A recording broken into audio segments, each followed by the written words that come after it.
Today's guest is a U.S. Army veteran. He was awarded Soldier of the Year for his battalion 3 times, received numerous awards for PT, and took his leadership skills, certifications, and life experiences to help people take control of their mind and body so that they can thrive, not just survive. Derick Johnson, welcome to the show, my friend. Thanks for having me, Steve. It's a pleasure being here. Pleasure to have you. Let's get right into it. Why do you think people struggle mentally so much now these days? That's a great question, Steve. I think it's because people don't have attention of their own attention. They don't have control of their own attention. And what I mean by that is all these apps on our phone, kids, dogs, neighbors, the media, celebrities, agendas, like all this stuff, everything and everyone wants your attention right now, where people's attention span in human history is lower than ever. There's a funny study that shows that goldfish have a higher attention span and longer attention span than humans. Like it's actually real. You can look it up. But that shows you where we're at because we're all over the place. Right. And everyone, like I'm addicted to the devices. You're addicted. We're all addicted to a certain extent, whether that's a good addiction, a bad. But I noticed that people nowadays are less likely present than they used to be. So I'm 33 years old. So I grew up with cassette tapes, with the DVDs, then the Wi-Fi. And then I had the dial-up internet. I changed the fax cord and all that. And then now obviously in the digital age. And it's interesting that our generation and your generation, we knew when people were more present. And now in public, the kids have the iPad, the baby has an iPad, the parents are on the phone, the dad's doing the business call, and nobody's present anymore. And it's interesting, it's sad, and it's also crazy to see. But I think that's number one is people don't have control of their attention, and they're always somewhere. They can never really focus on one thing at a time. Which, begs to ask, how can somebody take control of their attention and their situation? Yeah, for sure. So I would highly suggest when it comes to screen time, step one, look at your screen time.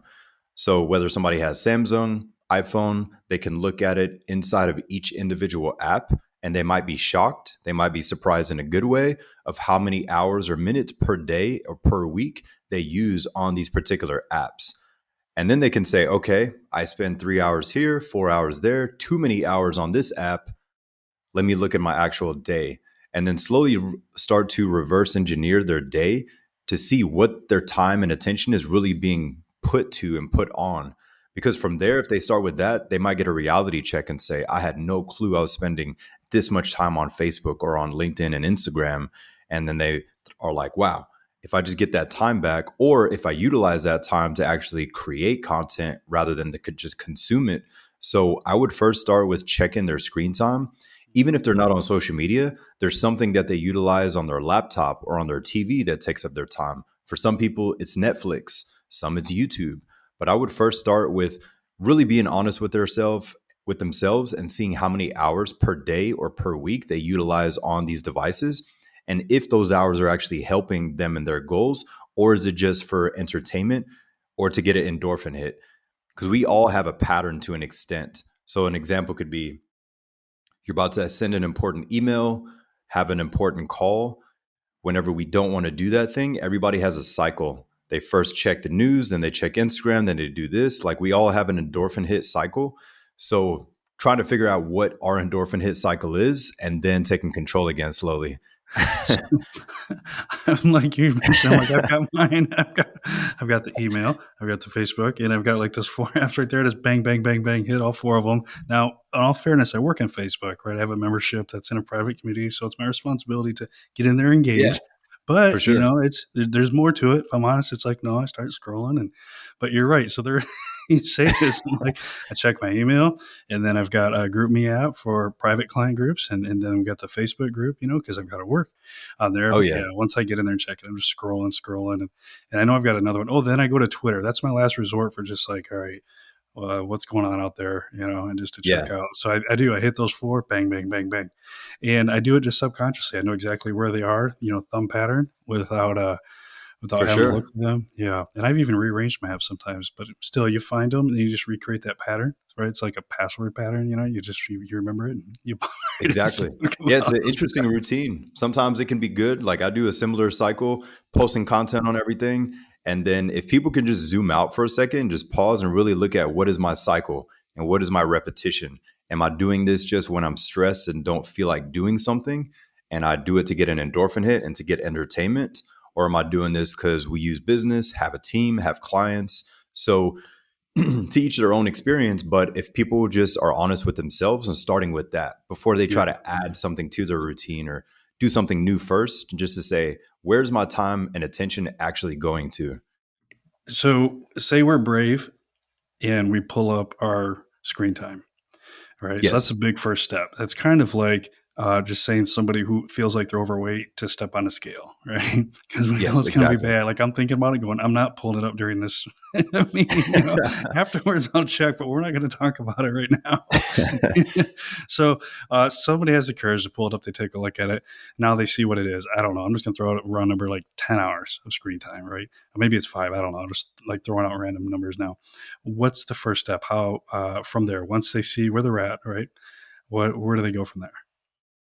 So once they see the time, they can actually see even more analytics. The cool thing about a lot of these apps that many people don't look at are the analytics on the back end. So you could see screen time, and then it can show you most common pages that they look at, most common topics, industries, et cetera, et cetera. And then they can say, do any of these topics actually serve me, or is it just entertainment? So basically our time, and then going deeper, industry, page, and all that, and then pinpointing, does any of this have to do with my goals? For some people it does. Like myself, I only follow pages that inspired me or put me in a good mood. I don't follow any media pages, don't follow any political figures or anything like that, because I just don't care, because I just don't have control over it. And I'm not going to get triggered or aggravated by one post and get on Facebook and argue with somebody and waste 20 minutes and then be pissed off for 2 hours. So I don't know. I don't allow myself to do that. Yeah, So yeah. I would first start with that Okay. time, Mhm. industry, pages, and then zooming out of the social media and the electronics, saying, what am I doing the first hour of my morning? Am I grabbing my phone, or am I spending time with my kids? Am I going to the gym? Am I walking my dog? Am I drinking water? Or do I wake up and then lay in my bed for 30 minutes and just scroll and then get stressed? So I always focus on the first things first, the morning routine, and to each their own. But I challenge people to choose two things. One, do something for the body, whether that's walking, running, weightlifting, yoga, whatever their thing is. And two, one thing for the mind, prayer, meditation, visualization, journaling, whatever their thing is. But if they only choose two, they feel more in control. Because some people I notice is very common that they'll choose 10 things just to feel that endorphin hit, which is almost the equivalent of the digital endorphin hit. They're like, I journaled, I did this, I meditated, I said my visualization, I did all this. And the rest of the day, they're not productive at all. But in the morning, they feel good mentally because they did these things, but it doesn't correlate to their day or their life.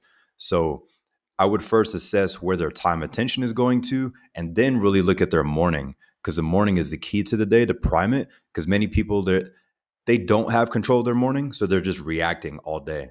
So by the time their day starts, they're overwhelmed getting the texts, emails, calls, notifications. They're like, oh my God, can I catch a break?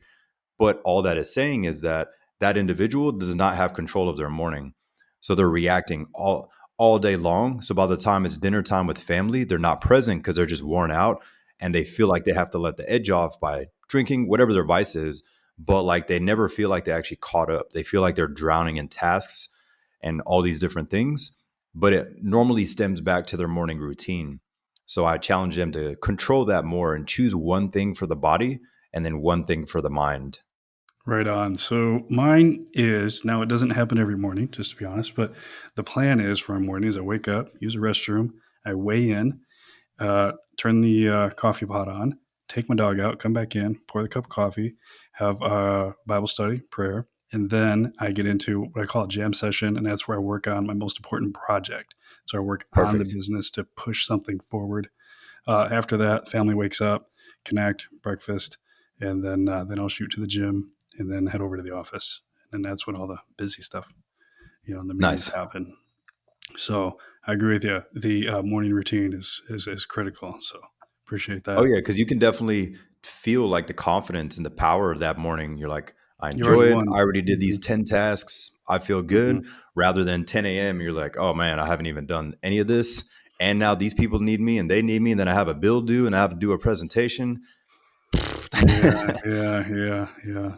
So it's yeah. So win the morning first. Right Oh, on. yes. Now, as a leader, what common traits have you noticed in people?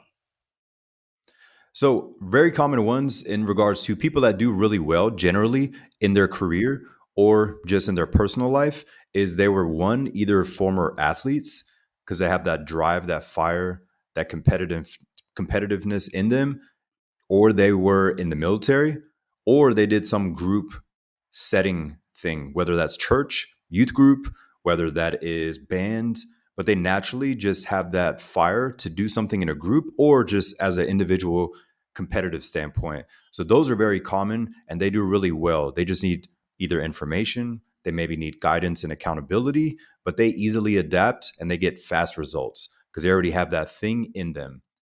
Other people, they lack the accountability, so it's hard for them to stay disciplined, to stay motivated, cultivate a good morning routine and all that. They might do it for 2 weeks, they fall off, or they just need some accountability and guidance and to see an example, or maybe they just don't know what to do. Because nowadays in the information age, so much information is coming at us. This guy says eat liver only. This guy says only eat vegetables. This lady says all that's going to kill you, and people are overwhelmed. They're like, okay, everybody's is extreme on these apps, and Dr. Oz says buy my product, and you're like, I don't even know where to start. What do I do? And because they're overwhelmed, they just don't take action. They're just like, well, I don't know what's going to be good for me, so let me just stick to what I know, whether that's good, bad, or unhealthy. But those are the two common things. The person that just does not know what to take action on, or they're struggling with the accountability and the discipline. And then the others, they just need some structure and knowing exactly what to do, but they already have that The fire in drive. them. Yeah. Yeah, exactly. Do you find that some of those who have the fire, the intense ambition to succeed, usually have either some deep insecurities or a chip on their shoulder to excuse me, that flame? Yeah, for sure. I totally agree. I think the issue with, so like, let's create a scenario. We all knew whether we were that guy or whether we weren't. Let's say the high school jock, popular. Maybe you like him, maybe you don't like him. He's good with everybody. He makes people laugh. And it's like, maybe he's a prick, but he acts a certain way. He normally crushes it naturally in sales because he just doesn't care. And people can sense that. And they're like, Jimmy gets the job done. He is a prick sometimes, but hey, we can trust him to get the job done because he's going to get it done. So, like him, he naturally will do well in sales. But what can happen with those individuals, not all jocks or not all people like that, but the majority, they have massive pride and ego that they're not good leaders. On paper, they're number one in sales, but if you put them to do a presentation, they can't communicate with people, with the team. If you put them in a management position, it's really hard for them because they don't understand. They're like, why do you guys suck at XYZ skill? Because they just have the pride and the ego in the way to actually teach, to be patient with people, and all the other traits of a leader. They're more so good as an individual, which is great. Everybody needs a killer salesperson on their team, but they're not the best teachers and the best coaches and things of that nature. So I do notice that it's because of the pride and egos in the way that they're like, my way or the highway, or they just lack communication skills outside of their one realm, which they crush. So they usually crush it in one setting, but because of pride and ego, for them to just pause and say, you know what, this approach with Steve is different. I have to speak to him differently. Michelle, I have to approach her differently. And they don't really have that much emotional intelligence, what I notice. They may Mm-hmm. have the IQ for their industry, but the EQ is lacking. EQ is important. Yeah. Oh, yeah. Well, speaking of emotion, how can we use pain as fuel? Great question. So, depending on what the pain is, I always suggest pinpointing where did it start. And so, whether somebody's talked to a psychologist, a therapist, or just did a deep dive with themselves, is where did this actually come from? And trying to, by themselves, pinpoint the root. So, it could be like my example, alcoholic parents, on paper, very successful, killed it in their careers, great reputation and all that. But behind closed doors, after the last bottle was drank, screaming, yelling, glass thrown, all that for a decade or whatever. But I saw that that was the example of just not getting the help that they needed, or doing the inner work. So as a kid and teen, I never like really took it personal. The first couple of times, yes, you're like, what is going on? But then after a while, you realize that those people are more so projecting. So when you can accept that a lot of people just project something they don't have or something they didn't work on, like they hit a barrier of, I don't know what else to do from here. All I know how to do is be aggressive. And if you can zoom out for a second and not just be emotional or angry or give them the reaction that they expect, and just zoom out and say, you know what, maybe something happened in their past or right now, and they're just projecting. So I'm not going to add fire to the fire and we just fight and argue. And that could be coworkers, that could be relationships. But I truly believe the best leaders, they can harness that pain by pausing for a moment, zooming out to look at a different perspective so they can make the right decision rather than just fight fire with fire or vice versa. And so utilizing that pain by first zooming out and saying, what is actually happening and what is my reaction going to be? So I always challenge people to pause. It's way easier said than done, but if they can just start to try to pause before they react, and then they can make a better decision where maybe their first reaction is yelling, anger, cuss them out, walk away, don't say a word, like whatever their natural instinct is, their autopilot response, pause for a moment and say, is that really the best thing? Or is that what I do because I don't want to face the pain, face the emotions, whatever it is? So I would first face it, pause, and then zoom out to see what perspective you can see. So as a teen in those situations when that was happening, I would zoom out and say, okay, younger version of me used to be very scared. And I was very skinny and I was bullied. My family was bullied at school. So I got into fitness to not get bigger and fight the bullies, but to have more confidence in myself.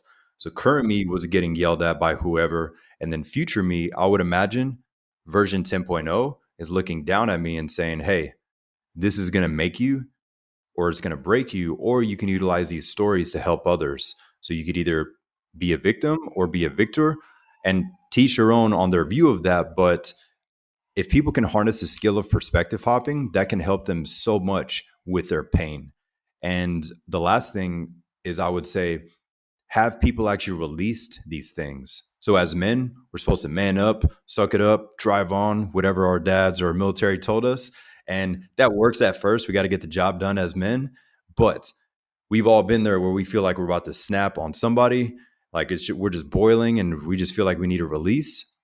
And most men would grab the beer, grab the Jack Daniels, grab the cigarette, do whatever their vice is to get the edge off, quote unquote. But when was the last time they actually released? Releasing could be crying for 2 minutes in the car or in the truck, like away from everyone, or just grabbing the steering wheel and just like yelling for 2 minutes. Sometimes we just literally just have to release an emotion, or it could come from a workout. It could also come from prayer or just like calmness, meditation. And the last thing would be to spend more time in nature. But going back to it is pausing, perspective hopping, and then from there asking ourselves, have I actually released my own pain lately? Or am I just carrying this weight and baggage with me into everything that I do and destroying the relationships with people, whether that's business or anything else? So we've all been around people that they can't control their emotions, and they do well for a bit, but they don't last long because they always have issues with people. So yeah, I would challenge people to do those three things: pause, look Pause. at the different perspectives, and the last one would be to ask themselves, what do I actually do to release this pain? And is it actually something that's beneficial? Am I just masking it with vices, or am I releasing it with the workout? Then my mind is calm. Then I went on a walk. Then I sat outside and prayed, visualized, like, do I have control of the reaction of my pain? Right on. Wow. Okay, man, there was a ton of value in a real short time. So I appreciate that. Is there a question I should have asked or a final point that you'd like to make? Not necessarily a question, but I would just challenge people to see, what can I do to become the man or the woman that I would be proud of, and how can I give him or her to others? So I believe we're all here to serve people and like no longer be selfish. So what they could say out loud is, people depend on me. I don't want to get up. I don't either, but people depend on me. People depend on you. I don't want to make this call. I don't want to do this thing. We're all human. We don't want to do many things, but If we start to put other people in front of us, we can show up better. But it all starts with taking care of ourselves. So what can you do to make yourself proud as the man or woman that you are? And how can you give him or her to others? Right on. Fantastic. If somebody would like to follow up, what's the best way they can contact you? They can find me on any social app at Fit with Derick 2, Derick with the number 2, or they can just type my name in. It's the same picture. But my whole intent with social media is to make people think, plant a seed in their head when they're laying in bed about to not train. They think of whatever I'm saying in a video, calling them out. But hey, it's always from a place of let's stop wasting our potential. So Yeah. it's not for everyone, but hey, for some people, they resonate with that. Well, you'll be happy to hear that right after our interview here, I'm going to the gym. So Awesome. Love it. yeah, right on. Because I didn't make it this morning, but I'm still going. Fantastic. Perfect. Derick, thank you so much. I appreciate it. Thanks for having me, Steve.